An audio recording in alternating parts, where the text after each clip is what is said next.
MC question number 71 which one is not a quadratic equation. Quadratic equation वो होती है ax² plus bx plus c, ठीक है, जिसमें स्क्वायर होना लाजमी है। तो इसमें MC क्वेश्चन नंबर 1 देखें, इसमें स्क्वायर नहीं है, इट मीन्स कि ये नहीं होगी। 2x² प्लस, इसमें स्क्वायर है, 2x² माइनस 9, इसमें आ जाएगा 2x² plus minus 0x minus 9 आ जाएगा। और ये ऑलरेडी बनी हुई है, क्वाड्रेटिक इक्वेशन कंप्लीट है। 5x² plus 8x is equal to 9। तो इट मीन्स कि इसमें जो पहला है वो नहीं होगा, ठीक है। जो quadratic ax² plus bx plus c होता है, ठीक है, इज इक्वल टू 0 या इज इक्वल टू, इसको ले लें, एक ही बात है, इज इक्वल टू c। अच्छा, तो इसका पहला करेक्ट होगा। MCQ 70 a bank large the new scheme where it offer 4 lakh है per year for indefinite time period, ठीक है, इनडेफिनेट टाइम पीरियड। अच्छा, एक बात याद रखें, जब भी क्वेश्चन में इनडेफिनेट आ जाए,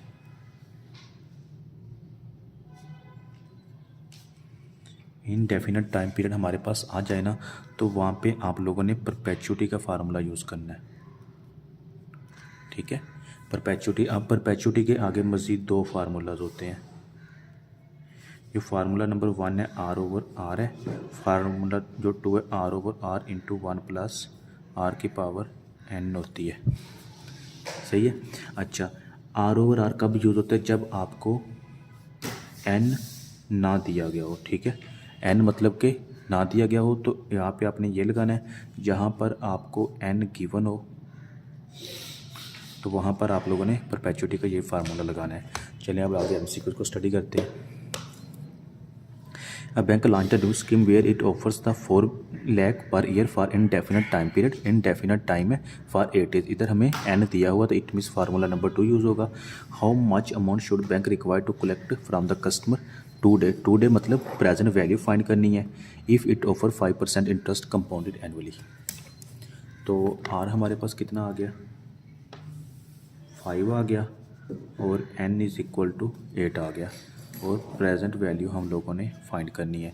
प्रेजेंट वैल्यू को मैं ऑलरेडी बता चुका हूँ, जब इसका मतलब कि हमने आगे से पीछे की तरफ आना है, तो इस वजह से ये हमारा एयर भी नेगेटिव हो गया, तो इस नेगेटिव की भी हमें समझ आ गई है, ठीक है। तो परपेचुटी का फार्मूला लगाते हैं। आर कितना है हमारे पास, 4 लाख है, डिवाइडेड बाई रेट कितना है 5% इंटू 1 प्लस 5% पावर माइनस 8, ठीक है। सेम कैलकुलेटर पे पुट करें,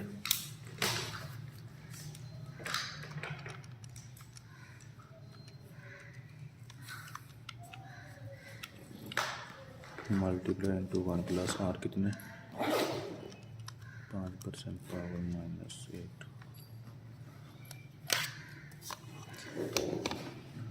5414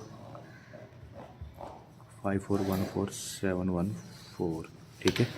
अगर इसको मिलियन में कन्वर्ट करें तो ये आपका इस जगह पे आ जाएगा 5.41 मिलियन। MCQ नंबर 73 देखते हैं। इसमें हम लोगों ने मोड फाइंड करा। मोड उसके कहते हैं जो बार बार रिपीट हो और सबसे ज़्यादा रिपीट हो, ठीक है। तो इसमें देखें 81 3 दफ़ा रिपीट हुआ, 4 दफ़ा रिपीट हो रहा है, 21 5 दफ़ा रिपीट हो रहा है, और 90 जो है 4 दफ़ा रिपीट हो रहा है। तो सबसे ज़्यादा रिपीट कौन सा हो रहा है, 21 5 दफ़ा रिपीट हो रहा है। तो इसमें हमारा जो मोड होगा ना वो 21 ओनली होगा। MCQ नंबर 75 है sum of thrice of Arif. Arif का thrice and twice of Ali. हम पहले फ़र्ज़ करते हैं आरिफ हमारे पास x है और अली y है, ठीक है, और अली हमारे पास y है। तो सम ऑफ थ्राइस ऑफ आरिफ मतलब आरिफ का 3 गुना, तो सम करना है 3x plus and twice of Ali, Ali का 2 गुना, 2y इज इक्वल टू किसके बराबर है 18,000 के। और दूसरे में क्या बता रहा है, एंड डिफरेंस, जब भी डिफरेंस का हो तो इट मीन्स कि ये हमारे पास माइनस हो जाएगा। And difference of Arif, difference of thrice of Arif and twice of Ali, thrice of Arif 3x minus 2y, thrice of Arif, Arif का 3 गुना एंड 2y अली का ट्वाइस इज इक्वल टू 15। इनकी वैल्यूज पुट करनी है। जस्ट आप लोगों ने कैलकुलेटर पे वैल्यूज पुट करनी है। किस तरह पुट करनी है ये देखें।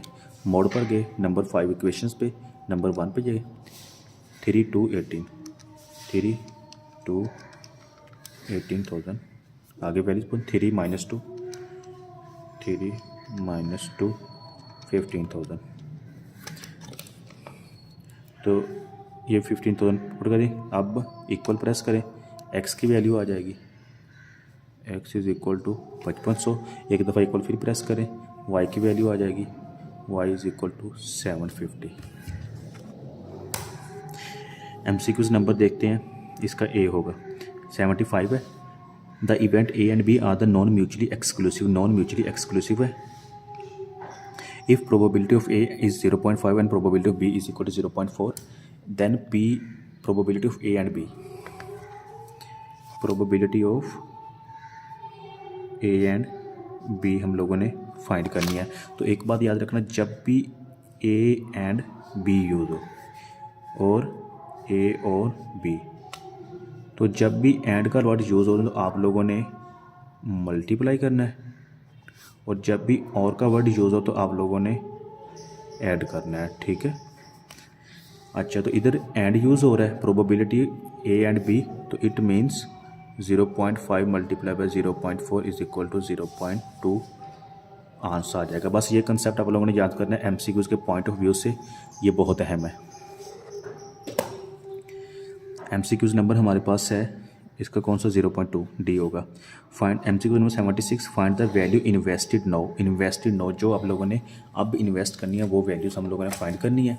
इफ़ ही रिसीव्ड 8,000 अगर वो रिसीव करता है at the end of each year, हर साल बाद, फ्राम ईयर 4 to 12, 4 से 12 साल, ठीक है, at the rate of 11% compounding annually. तो ये एक पॉइंट लिख लेते हैं, ठीक है। हम इसमें हम 12 साल लिख लें, 1 2 3 4 5 6 7 8 9 10 11 और ये 12।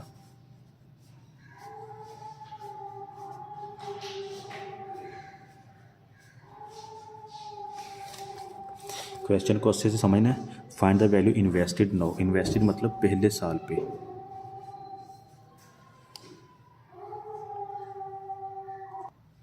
मतलब प्रेजेंट वैल्यू जो हम अब इन्वेस्ट करके हम लोगों ने वो फाइंड करनी है।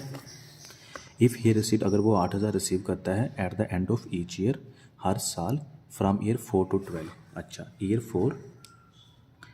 4 से 8,000 शुरू होता है और 12 साल तक, ठीक है। ईयर 4 to 12, 4 साल से लेकर 12 साल तक वो 8,000 रिसीव करता है, ठीक है। और हर साल, ईच ईयर का वर्ड यूज़ करता है।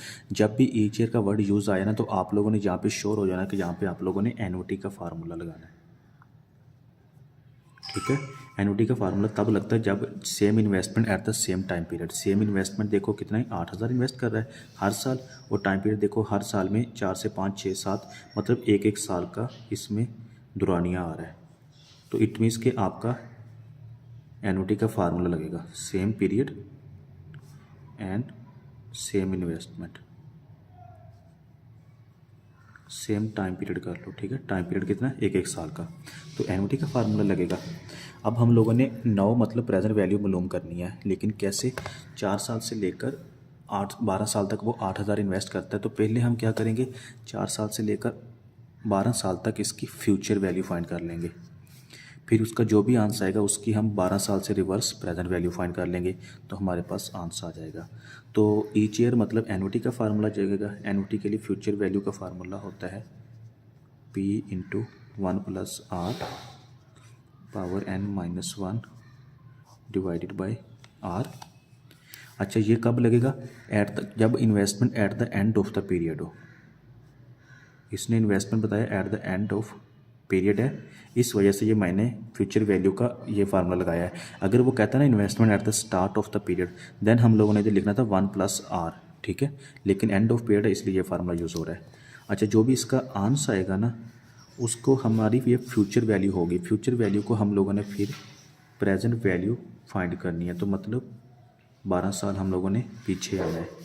तो फिर मैं इधर प्रेजेंट वैल्यू का फार्मूला लिखूँगा। प्रेजेंट वैल्यू फाइंड कैसे होगी, तो उसके लिए हमारा कंपाउंड का फार्मूला यूज़ होगा, future value is equal to present value into 1 + R की पावर n।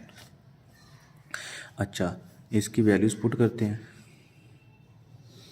फ्यूचर वैल्यू किसके, पी हमारे पास 8000 है, इंटू 1 + r हमारे पास 11% है, पावर एन, एन हमारे पास कितना बनता है, हम ईयर 4 से स्टार्ट करते हैं, 4 साल से, 4 5 6 7 8 9 10 11 12, 12 किस पे आ रहा है, इस पे, टोटल हमारे पास कितने 9 साल हो गए हैं, तो यहाँ पे 9 आ जाएगा, डिवाइडेड बाय -1, आर कितना है हमारे पास 11%, इसकी वैल्यूज़ कैलकुलेटर पे पुट करें, 11 33 11 आ जाएगा। ठीक है, कैलकुलेटर पे पुट करके आंसर निकाल लीजिएगा। मैंने एमसीक्यू ज़्यादा डिस्कस करने इसलिए वीडियो शॉर्ट बना रहा हूँ, तो आपका यही आंसर आ जाएगा, श्योर हूँ। अच्छा, आपके पास 11 33 11 कौन सी वैल्यूज़ आ गई, 12 साल बाद आपके पास फ्यूचर वैल्यू आ गई है।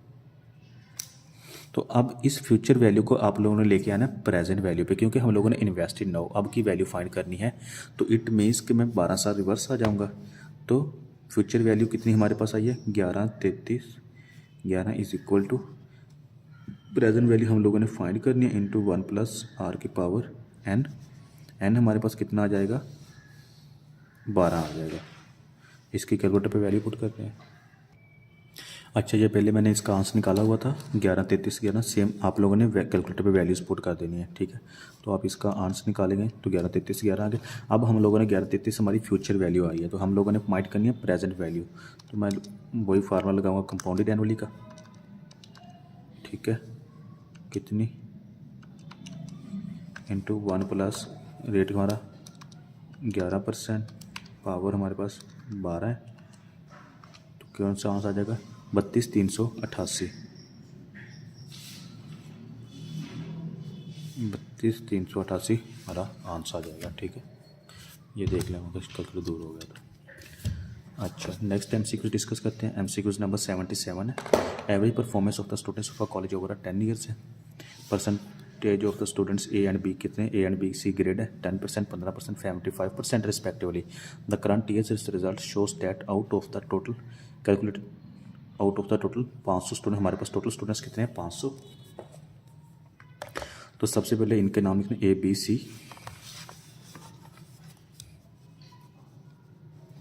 ए कर लें, बी कर लें, सी कर लें। जो हमें उसने गिवन होता है students, the number of the students securing कितने, सिक्योर ए बी सी के कितने ग्रेड्स हैं 64 88 348 रिस्पेक्टिवली, ये हम लोगों को गिवन है। तो गिवन मतलब हमारी ऑब्जर्व्ड वैल्यू होती है। ठीक है, ऑब्जर्व मतलब जो उसने खुद ऑब्जर्व की हो, कितनी है ए की 64 88 348, 64 88 348। अच्छा, तो अब अच्छा सबसे पहले ना ये मैं क्यों बता रहा हूँ, मैं इधर आपको फार्मूला बता देता हूँ। ये ना काई स्क्वायर का फार्मूला यूज़ होगा, काई स्क्वायर का फार्मूला यूज़ होगा। कौन सा होता है, इसमें होता है observed value minus estimated value का square divided by estimated value इसका होल सम। ठीक है, जस्ट इसके लिए हम ये सब कुछ फाइंड करके, ऑब्जर्व्ड वैल्यू इसने गिवन है minus estimated value, estimated value कौन सी है, टोटल हमारे पास कितना है 500। तो एस्टिमेटेड वैल्यू कैसे निकल गई, एस्टिमेटेड वैल्यू हमें उसने परसेंटेज दी हुई है। 500 का पहले हम कितना निकालेंगे 10%, 50 आ जाएगा। एस्टिमेटेड वैल्यू कितनी हमारे पास 50 आ जाएगी। फिर हम लोगों ने 15% निकालना है 75 आ जाएगा।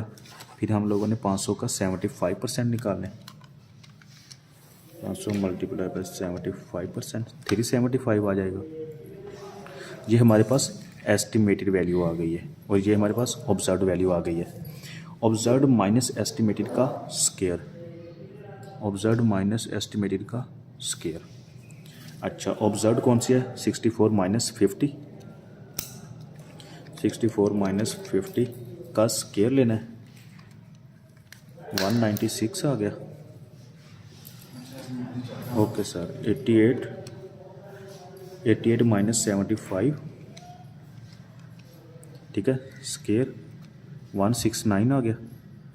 इसमें 348 - 375, 348 - 375 -27 का स्क्वायर लेंगे, 7 to 9 आ गया।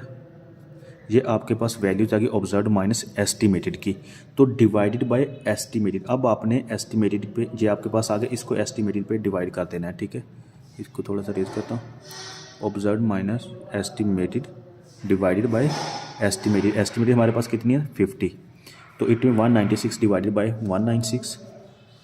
196 डिवाइडेड बाय 50, तो आ गया 3.92, 169 डिवाइडेड बाय 75, 169 डिवाइडेड बाय 75, 2.25 आ गया, 7 to 9 divide by 375, 7 to 9 divided by 375, 1.944 आ गया। अच्छा, अब ये समेशन मतलब इन तीनों को हम लोगों ने सम कर देना है, 1944 प्लस 2.25 प्लस 3.92, 8.114 आपके पास आंसर, यही आपका आंसर होगा।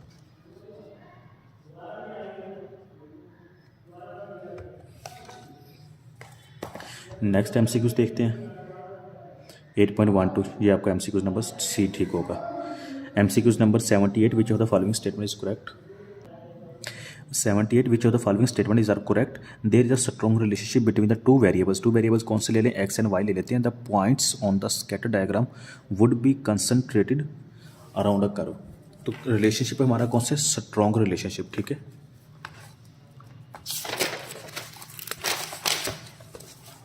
कोई भी स्कैटर डायग्राम बनाते हैं,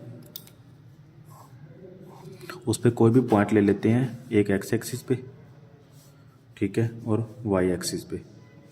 तो इस पे कोई भी आप पॉइंट ले लें या जिस पे वाई यहाँ पे ले लें, कोई भी लेना चाहें। तो क्वेश्चन में स्ट्रॉन्ग रिलेशनशिप कब होगा, strong relationship between the two variables X and Y है, ठीक है। चलें इसी को कर लें, X and Y two variables है हमारे पास। The points on the scatter diagram would be concentrated around a curve. वो कहता है इसी पे हम पॉइंट लेते हैं,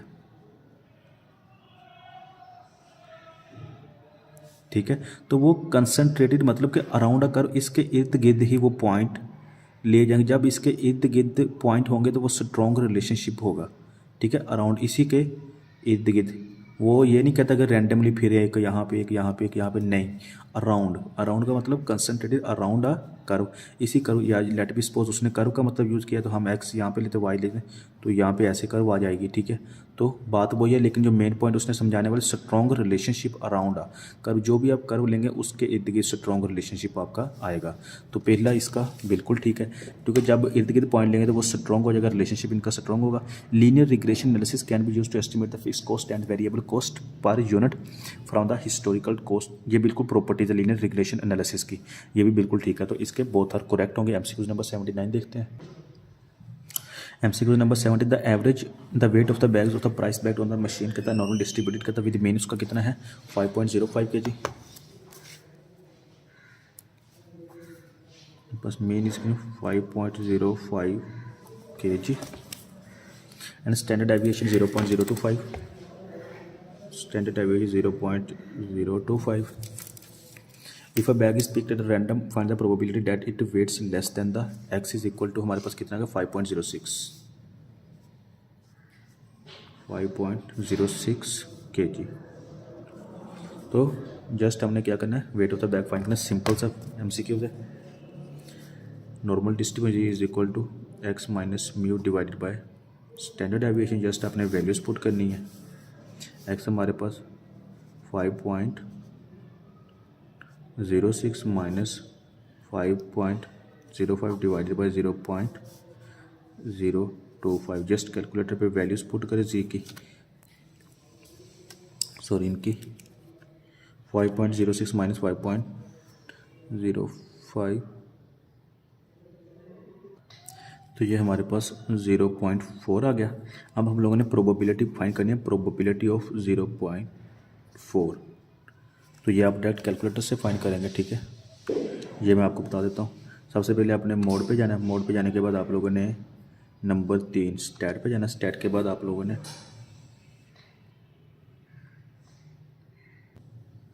1 पर जाना है। 1 पे जाने के बाद आप लोगों ने AC को प्रेस कर देना, ठीक है। AC प्रेस करने के बाद शिफ्ट के बाद 1 पे, शिफ्ट +1 5 नंबर पे डिस्ट्रीब्यूशन का ऑप्शन है, 5 पर जाना है। यहाँ पे पहले नंबर पे प्रोबेबिलिटी पी से मतलब प्रोबेबिलिटी 1 प्रेस कर दें, प्रोबेबिलिटी होगी, प्रोबेबिलिटी ऑफ 0.4 फाइंड करनी है, 0.4 ब्रैकेट क्लोज, ठीक है, इक्वल प्रेस करें, आंसर आएगा 0.655, 0.65542, ठीक है। तो इसमें देखें 0.65542 दिया हुआ है, तो इसको मल्टीप्लाई 100 से कर लें, परसेंटेज में पूछे तो आपका आएगा 65.54% आपका आंसर आ जाएगा, 65.54% आपका आंसर आ जाएगा।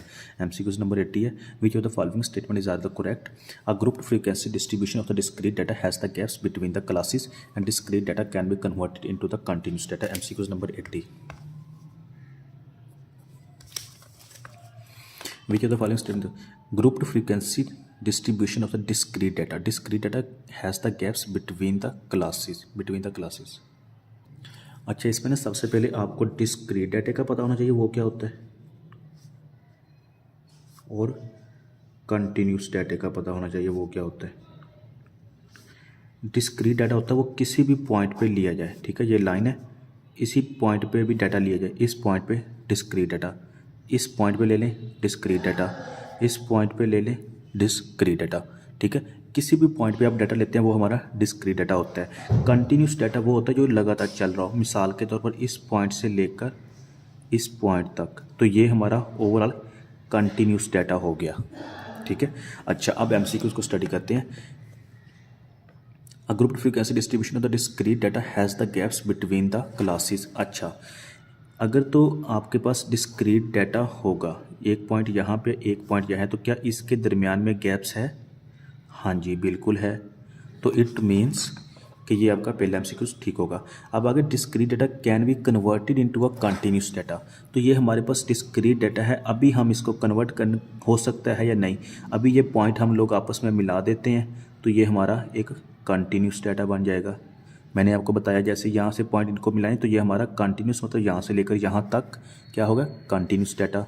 तो इट मीन्स के दोनों MCQs हमारे ठीक होंगे, both are correct. Next video देखते हैं इंशाल्लाह। अल्लाह हाफिज़।